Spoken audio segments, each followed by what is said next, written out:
Bienvenue sur une nouvelle vidéo sur la cybersécurité d'après le blog Cocomelon. Aujourd'hui, nous allons voir une astuce de développement de logiciels qui permet de comprendre les syscalls. Donc là, c'est la partie numéro 1, tout ça en C++ ou en C. Donc bonjour passionnés de cybersécurité de Hacker Blanc. Alors cet article, c'est le résultat des propres recherches de Cocomelon ainsi que d'autres personnes dans une série d'articles sur l'une des astuces les plus intéressantes. En fait, c'est les appels système Windows. C'est vraiment le fondamentaux de Windows au niveau des appels. Alors, qu'est-ce que c'est un appel système? Donc, les appels système Windows ou appels système fournissent une interface qui permet au programme d'interagir avec le système d'exploitation. Donc c'est ce qui permet par exemple d'interagir avec le kernel ou l'espace kernel au niveau du système d'exploitation et de faire d'interagir avec celui-ci. Donc leur permettant de demander des services spécifiques tels que la lecture ou l'écriture dans un fichier, donc par exemple des entrées-sorties sur le disque dur ou sur un périphérique, la création d'un nouveau processus ou de location mémoire, par exemple demander des nouvelles ressources ou avoir accès en écriture ou en lecture, en exécution à la mémoire de l'ordinateur. Donc rappelez-vous que les systèmes sont des API responsables de l'exécution des actions lorsqu'une fonction ou une API est invoquée. Oui, ça permet de faire des actions sur le système d'exploitation de Windows, par exemple allouer de la mémoire ou par exemple créer une fenêtre, etc. Donc on en a vu certaines, comme nt-allocat virtual memory, est lancée par exemple lorsque la fonction virtual alloc ou virtual alloc x. Donc par exemple la nt virtual alloc memory est à chaque fois lancée dès que l'ordinateur ou dès qu'un programme ou un thread a besoin de mémoire. Les WinAPI sont appelés comme ça, donc cet appel système transfère ensuite les paramètres fournis à l'utilisateur dans l'appel de fonction précédente vers le noyau Windows. Donc c'est l'utilisateur qui demande des ressources à partir du noyau vers Windows et qui exécute ces actions et demandées et renvoie le résultat au programme. Donc suivant les API, il peut y avoir un renvoi ou pas. Tous les appels système renvoient une valeur ntStatus qui indique le code d'erreur. Donc ça c'est pour savoir si tout s'est bien passé ou pas. Donc le status success, qui est de type ordinal 0, qui renvoie une valeur 0, est renvoyé si l'appel réussit à effectuer l'opération. La majorité des appels système ne sont pas documentés par Microsoft. Les modules d'appel système feront donc référence à la documentation ci-dessus. Donc là, on a un lien vers un GitHub où tu as toute la documentation des appels. Et ce qui est très intéressant, c'est que il y a énormément d'appels qui ne sont pas documentés et donc qui peuvent servir d'évasion pour les systèmes de lutte contre les menaces persistantes. Donc il dit que la majorité des appels sont exportés depuis NTDL et vous pouvez trouver le tableau d'appels à l'adresse http github windows syscall, donc les appels. Donc ce qui est intéressant, c'est que si on va dessus, donc là on a tous les appels avec leur code, on a même le graphe au niveau des headers et quelles relations ils ont entre eux. Et là, c'est la référence Syscall Windows, là, le GitHub. Là, on a pour les systèmes d'exploitation en 65 bits et ceux en 32 bits. Suivant les versions de Windows, Windows NT jusqu'à Windows 10, et leur sous-versions, par exemple les différents services packs ou plus récemment les différentes versions. La même chose pour tout ce qui est Windows Server et le nombre d'historiques d'appels système. Et on voit des choses intéressantes, on voit que là, à partir de Windows 7, jusqu'à maintenant, ça augmente fortement les nouveaux syscalls, surtout en Win32 syscall. Donc il y a beaucoup de travail à faire au niveau des détections pour les logiciels anti-malveillants. Parce que plus il y a de syscall, plus il y a de possibilités d'évader ou de faire des choses pas très nettes, surtout si elles sont pas documentées, comme il fait beaucoup Microsoft Windows. C'est un gros problème. Alors, qu'est-ce que c'est? L'utilisation d'appels système fournit un accès à bas niveau au système d'exploitation, ce qui peut être avantageux lorsque l'exécution d'opérations indisponibles ou plus difficiles à réaliser avec le WinAPI. Ouais, les appels système sont en bas des WinAPI standards. Ça permet de faire beaucoup plus de choses et avoir vraiment des instructions de bas niveau au niveau du kernel et du système d'exploitation. C'est un peu comme les appels système sur Linux. De plus, les appels système peuvent être utilisés pour contourner les solutions de sécurité basées sur la ce qu'on vient d'expliquer, c'est qu'il y en a beaucoup qui ne sont pas documentés. On peut difficilement vérifier ce qu'ils font. Et en plus, on peut faire des techniques de anti-hooking, donc qui permet aussi de s'évader. Si vous voulez avoir plus d'informations, vous voyez d'autres informations sur les anti-hooking et sur comment fonctionne le malware Conti. Alors, le ID d'appel, donc l'identification, le ID d'appel système. Donc, chaque appel système possède un numéro d'appel système spécial IP ID d'appel système ou numéro de service système. Nous allons voir en fait un exemple. Alors, il faut ouvrir Notepad via x64dbg, donc le debugger Windows, un debugger plutôt, et voir NT allocat memory. Donc, ça en fait, c'est plutôt NT virtual memory, et l'appel système sera l'identification 18 sur Windows 10. Hein, comme on a vu, on va le voir. Ça peut changer ou ça peut être différent suivant le type de Windows que vous avez. Donc moi, je suis sur Windows 10 22H2. C'est très important d'avoir le numéro de version. Donc on ouvre notre debugger x64dbg et là on va ouvrir notre page. Donc on fait fichier, ouvrir. On va dans C, Windows, système 32 et on cherche notre pad et on va l'ouvrir. Après, il faut rechercher l'appel système qu'on veut là. Donc NT allocat virtual memory. Donc il faut aller dans symbole. Et comme on a dit, c'était dans NTDL. Il faut bien cliquer une fois sur celui-ci. Là, sur le côté droit avec les adresses, on voit les symboles. Et c'est ici qu'on a les appels système.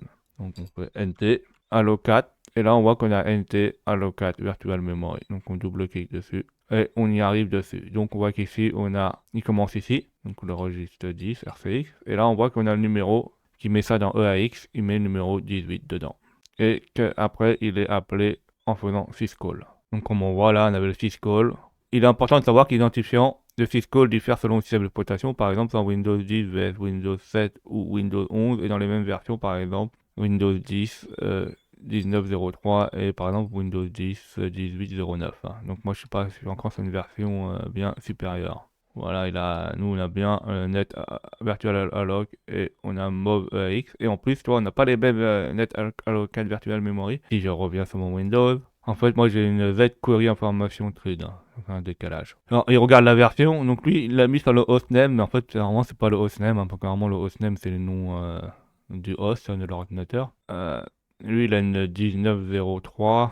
Normalement, il faut voir la version qui est là, le 10.010, 18.363, donc 18.362, donc c'est une version supérieure. Voyons voir ce qu'on a. Donc j'ouvre un terminal PowerShell et avec système info, nous allons voir les informations de mon Windows. Alors moi, j'ai bien un nom de système d'exploitation, c'est bien Microsoft Windows 10 professionnel. Et la version du système, c'est un 19.045. Et pour voir la version abrégée, on fait un WinVer. Donc là, j'ai à propos de Windows qui apparaît. Et là, ils me disent que j'ai une version 22H2. Nous allons voir un exemple réel. Donc on va juste jeter un coup d'œil à un exemple similaire à l'article sur l'injection DL qui est ici. Donc si vous vous rappelez plus de ça, re-regardez le blog sur Cocomelon ou regardez ma vidéo. J'ai fait une vidéo dessus qui est très très intéressante. Donc ici on a le code source, etc. Et je vais vous l'expliquer. Donc là, on a le corps source simple, donc on a les appels, les headers, donc là les libs. Donc on sait bien que c'est sur NTDL qu'il faut chercher notre NT allocat virtual memory. Donc là, on a l'appel du PNT allocat virtual memory. Donc c'est à partir de là. Donc là, on a les différents variables, comment on va le configurer. Après, on a le chemin où on va exécuter notre charge utile. Hein. Donc lui, il l'avait mis dans temporaire Windows, dans le répertoire temporaire Windows. Moi, je préfère le mettre sur le bureau. Je l'ai mis dans User, Test Desktop et Ville.dl. Alors si vous voulez faire la même chose que moi, vous n'aurez pas forcément le même nom d'utilisateur. Donc changez le test si vous n'avez pas le même nom d'utilisateur, mais mettez votre nom d'utilisateur dedans. Donc là, on a la taille de l'adresse pour avoir le evil.dl, donc notre charge utile qu'on va mettre. Donc on a le handle, etc. Donc là, on va s'attacher sur le kernel 32, donc sur le module, donc ça va être une fonction qui va être dans NTDL, et on va avoir l'adresse de l'autre librairie pour charger la librairie qu'on veut là dans NTDL. On va l'injecter dans un processus, donc il faut bien avoir l'ID du processus, donc le PID. Il y aura une vérification que s'il trouve pas le processus, il dira qu'il l'a pas trouvé, qu'il va quitter le programme avec un code d'erreur -1. Sinon, s'il trouve le processus là, qu'on lui passe un argument, il l'affiche. S'il le trouve, il va l'ouvrir. Il va allouer de la mémoire avec PNT allocat virtual memory, donc allocat virtual memory, donc le syscall, qui est ici, appartient à la librairie NTDL. Donc on voit bien la NT allocat virtual memory. On alloue de la mémoire dans le buffer dans le processus distant. Donc il faut bien allouer avec les bonnes pages. Donc en même commit, en même reverb. Il faut bien que la page soit en exécutable, en lecture, écriture pour que ça fonctionne. On copie les informations de notre DL dans le processus. Et une fois que c'est copié là, il faut l'exécuter. Donc on crée un tree distant et avec lp tree start routine, on l'exécute. Une fois que tout est exécuté, on ferme le handle et on retourne 0, comme quoi le programme s'est bien exécuté.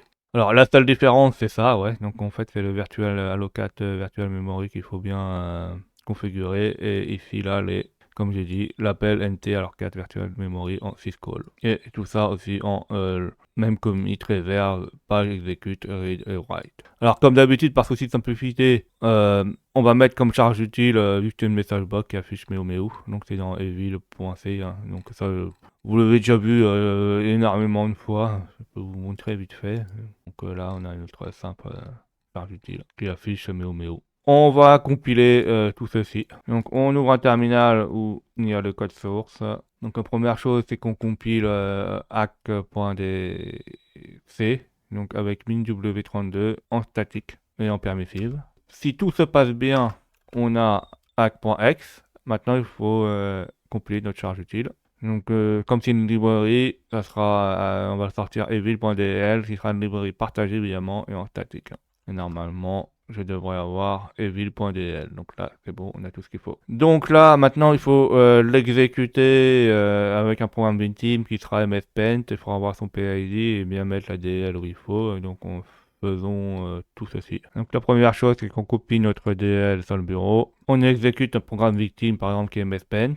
On exécute process hacker2 pour voir sur quel PID fonctionne notre logiciel de peinture en MS Paint. Là, on voit que son PID c'est 3076 et il n'y aurait plus qu'à exécuter hack.x avec le bon PID. Donc là, on va exécuter hack.x avec le bon PID 3076. On valide. Là, il dit qu'il a bien trouvé le 3076 et on regarde si meu est apparu. Donc là, on voit que meu est apparu, donc notre charge utile a bien été injectée dans le processus de mspaint à partir d'un syscall, donc un appel de fonction, appel système. Donc là, l'appel système a bien fonctionné. Donc il dit que cela a fonctionné comme prévu avec mspaint avec le PID 556020. Nous, on n'a pas le même PID, à chaque fois le PID change, je suppose que ce sera la même chose, mais si vous faites tout ça comme il faut, ça devrait fonctionner. Alors là, on va attacher hack, et on pourra voir qu'il y a bien le NT allocate virtual memory. Donc faisons comme il fait. Donc on relance notre debugger, on va l'ouvrir, on va dans symbole, on fait NT allocate virtual memory, on double-clique dessus et on voit qu'ici là il existe. Hein. C'est bien le 0, 1, F, F8400, etc. Donc on n'a pas de problème, c'est toujours l'appel système 18. Donc comme vous pouvez le voir, on a toujours le syscall identification égale 18. Donc c'est le MOV E18. Hein. C'est pas l'interruption. Hein. On va faire un exemple pratique numéro 2. Donc essayons ensuite de récupérer le stub d'appel système. Donc en fait le stub c'est un nombre d'octets, un morceau. Depuis le NTDL pour voir cette partie, je veux juste pouvoir l'afficher pour vérifier l'exactitude du numéro du syscall ID pour notre NT allocate virtual memory est bien le 18 pour Windows 10 x64 version 19.03. Alors nous, ça sera pas 19.03, ça sera 22H2, ça sera le même. Il n'y aura pas de problème pour ça. La récupération des stubs d'appel système DL à partir du disque au moment de l'exécution peut être effectuée en chargeant dynamiquement le fichier NTDL du disque dans la mémoire du processus, puis en obtenant l'adresse de la fonction requise. Alors, on va retrouver ci-dessus un aperçu de la façon comment on va parvenir avec le code source dans Hack2. Donc, regardons comment il fait. Donc là, on a une fonction qui permet d'imprimer l'appel système, le stub, les morceaux. Donc là, on voit qu'il charge la librairie NTDL. Donc, il ne résout pas les références. Il vérifie s'il a réussi à la charger ou pas. Donc, il n'a pas réussi à la charger, il affiche un message d'erreur et il retourne. Là, il va récupérer les adresses de fonction avec getproc adresse. S'il n'y arrive pas, il dit qu'il y a un message d'erreur, etc. et il libère un TDL. S'il y arrive, il affiche l'adresse de la fonction qu'on lui a passée, donc la fonction name là. Donc nous, ça sera le virtual nt allocate virtual memory qui sera passé. Donc là, il va afficher l'adresse de la nom de fonction, donc le système. Et là, il va afficher que les 23 premiers octets en format hexadécimal. Et une fois qu'il aura affiché ceci, il va libérer la mémoire occupée lors du chargement du NTDL. Lui, là, il fait juste la fonction principale, affiche juste les informations en appelant cette fonction-là, prime syscall stub. Donc dans cet exemple, on utilise la fonction loadLibraryXA avec l'indicateur .resol DL référence pour charger le fichier DL, ce que je viens d'expliquer, en tant que fichier de données au lieu d'un module DL, et ensuite ils utilisent getProcAddress pour obtenir l'adresse de fonction d'appel système souhaitée dans le fichier donné. Alors notez que les octets imprimés ne sont pas les numéros d'appel système, ils sont au début du code stub qui effectue l'appel système, donc le numéro d'appel système est lui-même codé dans ce stub. Oui, parce qu'en fait il y a d'autres informations avant. On va le compiler. Voilà, je compile hack2. Vérifions si le fichier a été compilé. Donc là, c'est bon, on a bien hack2.exe. On va l'exécuter et regarder par rapport à l'appel système si on a la même chose. Donc faisons ceci. Donc exécutons hack2.exe. On fait entrer et là on voit notre stub, donc les 23 premiers bits. Là on reconnaît qu'on a le syscall, donc l'appel numéro 18. Et on va le vérifier par rapport à ce qu'on voit. Et donc là, on reconnaît tout le code en hexadécimal, là, le code machine, on le reconnaît ici. On reconnaît qu'on a 4C, 8B, D1 qui sont là, on reconnaît bien. On reconnaît bien là le B18 qui est là avec les 0 qui sont là. On reconnaît bien le F ici, F6, 04, 25 et tout le reste 08 là jusqu'à 7F, 01 là.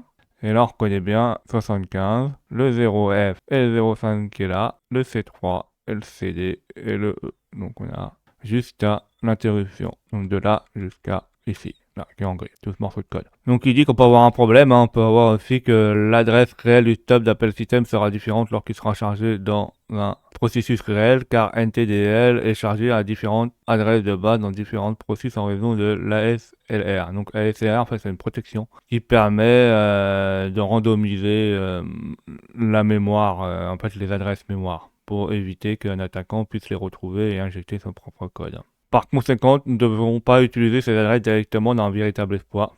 Au lieu de cela, nous devrons résoudre dynamiquement les adresses des fonctions dont nous avons besoin au moment de l'exécution. Oui, donc en fait, il faut retrouver l'adresse, le décalage d'adresse au niveau et réussir à l'attraper. Donc ça sera à vous de chercher comment il faut faire. Cet exemple est uniquement destiné à des fins de démonstration pour comprendre à quoi ressemblent les stubs d'appel système dans le NTDL et sur le disque. Ceci conclut la première partie d'une série d'articles. J'espère que cet article constituera une bonne introduction aux appels système Windows pour les membres de l'équipe rouge et de l'équipe bleue, aussi bien aussi pour les gens en cybersécurité, les développeurs, les RSSI, les étudiants, etc. Alors j'espère que vous avez appris plein de choses. N'hésitez pas à mettre des commentaires pour que j'ai des retours, mettez des pouces bleus, abonnez-vous et surtout cliquez sur la cloche de notification pour être au courant des nouvelles vidéos qui sortent.